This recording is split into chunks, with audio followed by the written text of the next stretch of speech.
নমস্কার বন্ধুরা। আজ বলবো দেবেশ রায়ের মার বেতালের পুরাণ উপন্যাস নিয়ে। পুরাণ থেকে উপন্যাসে, উপন্যাস থেকে পুরাণে যাত্রা করলে নভেলের আকার কেমন হয় তা নিয়ে একটি পরীক্ষা চালিয়েছেন উপন্যাসতাত্ত্বিক দেবেশ রায়। উপন্যাসের প্রথমেই তিনি জানিয়েছেন যে উপন্যাসের আকার সংকটে তিনি ভুগছেন, তেমনি পরিসর সংকটে ভুগছেন, ভাষা সংকটে ভুগছেন। সবই তো গ্রহণের ভাষা, ক্ষমতার ভাষা। ক্ষমতাও তো ভাষাকে নিয়ন্ত্রণ করে। তার বিপরীতে গিয়ে প্রত্যাখ্যানের ভাষা কেমন হতে পারে তা নিয়ে তিনি দ্বিধায় রয়েছেন।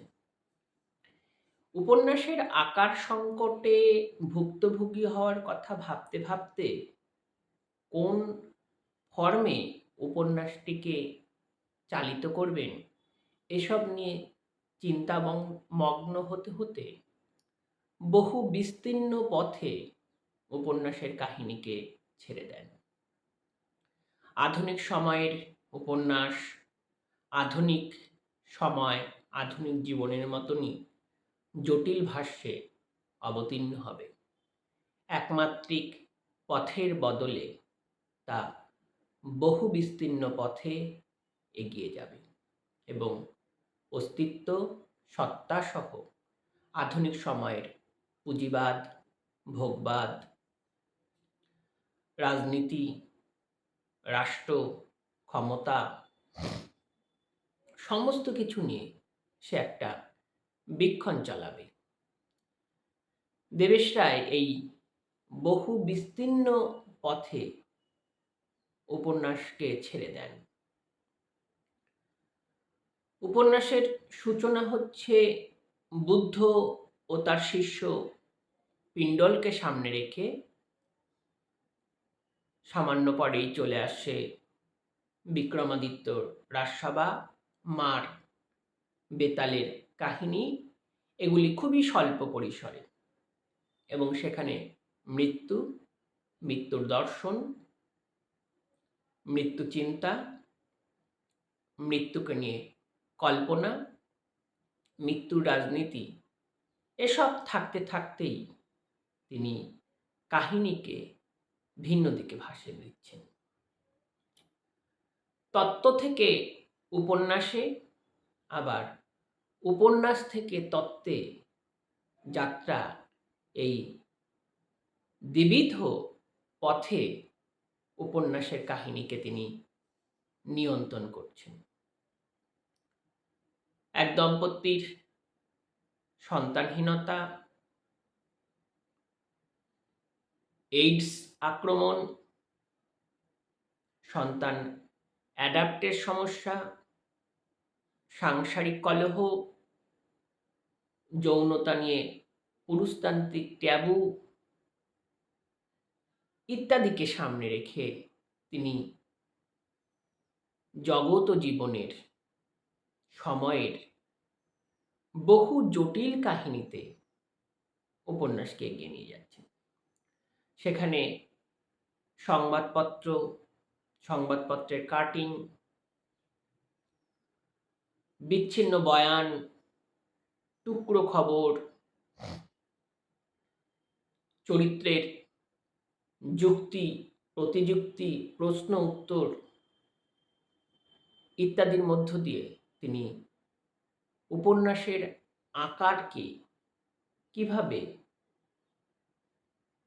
নিয়ন্ত্রণ না করে ছেড়ে দেওয়া যায় সেটা দেখানোর চেষ্টা করছেন। উপন্যাসতাত্ত্বিক দেবেশ রায় উপন্যাসটির দুটি পর্ব সংবাদপত্রে লিখেছিলেন, আজকাল ও নন্দন, এবং সেখান থেকে যখন গ্রন্থ আকারে প্রকাশিত হচ্ছে তখন সেখানে তিনি নানা তাত্ত্বিক আবরণ নিয়ে আসছেন। জীবনকে দেখার তত্ত্ব, সময়কে বিশ্লেষণ করার তত্ত্ব, মৃত্যু, সন্ত্রাস, খুন, নাশকতা নিয়ে নানা বিশ্লেষণ, মানুষের মনস্তাত্ত্বিক সংকট, চেতন অবচেতনের দ্বন্দ্ব ইত্যাদি নিয়ে এক বহুবিস্তীর্ণ জটিল পথে মানুষকে দাঁড় করিয়ে দিচ্ছেন, পাঠককে দাঁড় করিয়ে দিচ্ছেন। এবং এইসব নিরীক্ষণ মূলত মেধাবী পাঠকের জন্য। কোনো কোনো সময় আসে যে সময় বহু বিস্তীর্ণ রূপরেখা লেখক গ্রহণ করে, আবার কোনো কোনো সময় আসে যে সময় থেকে লেখক পালিয়ে গিয়ে ব্যক্তির অস্তিত্ব কুহকে ডুব দেন। তেমনি নভেলের কাজ পচা দুর্গন্ধ সময়কে পচা দুর্গন্ধ আকারেই রূপদান। সবই তো বাস্তবের সত্য। সেই বাস্তবের সত্যকে শিল্পের সত্যে রূপান্তর করার দক্ষতা। শিল্পের সত্য থেকে বাস্তবের সত্য আলাদা, কিন্তু শিল্পের সত্য বাস্তবের সত্যকে সামনে রেখেই গড়ে ওঠে। তেমনি রূপকথা উপকথার যে গল্প, তার যে দীর্ঘমেয়াদী চলমানতা, বহু বছর ধরে ধরে তার যে জীবন্ত রূপ বিন্যাস, তা আজ বদলে গেছে। সেই রূপকথা উপকথার গল্পের ধরন বা গল্পের বক্তব্যেরই দীর্ঘমেয়াদিতা, না কথওয়ালের গল্প বলার ধরনের জন্য তার চিরকালীনতা, তা আমরা জানি না। সেখান থেকে আজকের গল্প মূলত রবীন্দ্র কথিত সংজ্ঞা অনুসারে যে গল্প, একটা বাঁক, একটা শূন্যতা, বা লেখকের ভাষায় একটা বোম ফেলে দেওয়া এবং তার মধ্যে অসীম হাহাকার বেদনা শূন্যতার মধ্যে রেখে সমাপ্তি, সেই গল্প পাঠককে কতদিন, কতটা সময় টেনে রাখতে পারে, এ নিয়ে সন্দেহ আছে। সেখান থেকে আধুনিক গল্পের প্রকরণ কেমন হবে, আধুনিক গল্পের চিন্তার উপজীব্য কি হবে, তা নিয়ে তিনি পরীক্ষায় অবতীর্ণ। এবং সেই পরীক্ষায় নেমে তিনি উপন্যাসের ফর্ম যেন হারিয়ে ফেলছেন। অজস্র উপাখ্যান, অজস্র চরিত্র, অজস্র ন্যারেটিভ, অজস্র বয়ান নিয়ে তিনি আসরে নেমে যাচ্ছেন।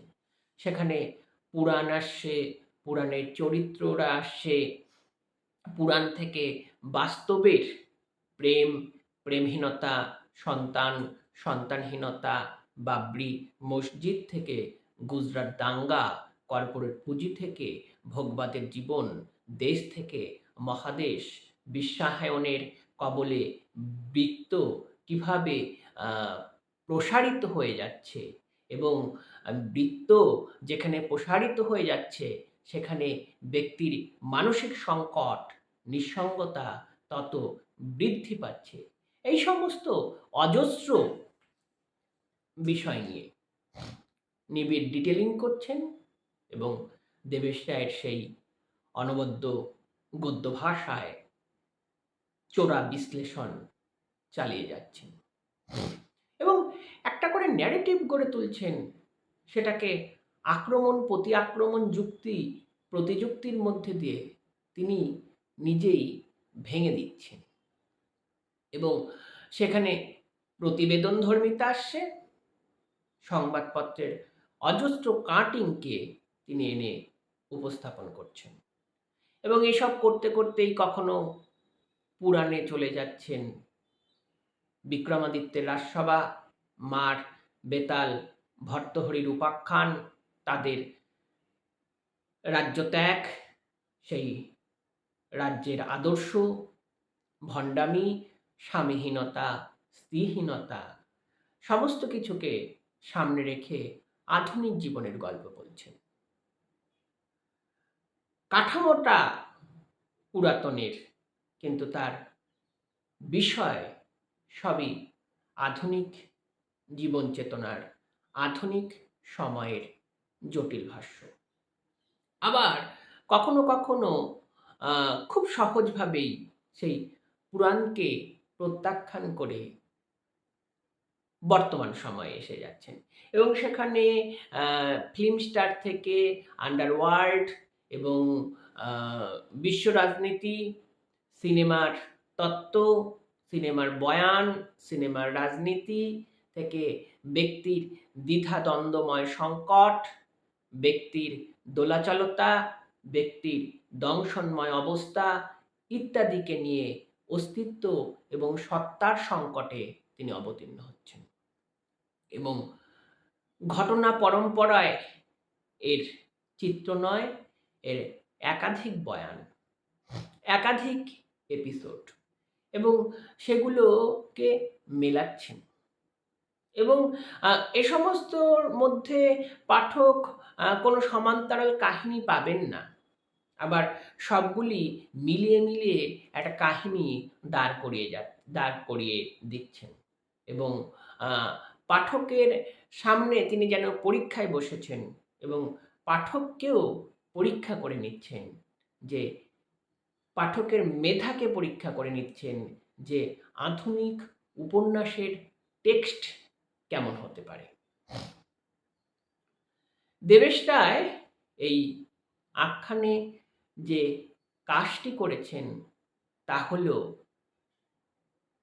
ব্যক্তির অস্তিত্বকে নিরীক্ষণ, পাশাপাশি বাংলা উপন্যাসের বয়ান, ভাষা, ন্যারেটিভের নিরীক্ষণ, এবং সেখানে শিল্পের নন্দনতত্ত্ব থেকে উপন্যাস, গল্পের নন্দনতত্ত্ব, গল্পের ভাষা, উপন্যাসের ভাষা, গল্পের প্লট, উপন্যাসের প্লট এবং তার সমান্তরালতা, এক রৈখিকতা থেকে বহু জটিলতার মধ্য দিয়ে তার রূপান্তর, এই সমস্ত নানাবিধ ভাবনা চিন্তায় তিনি উপন্যাসকে দাঁড় করিয়ে দিচ্ছেন।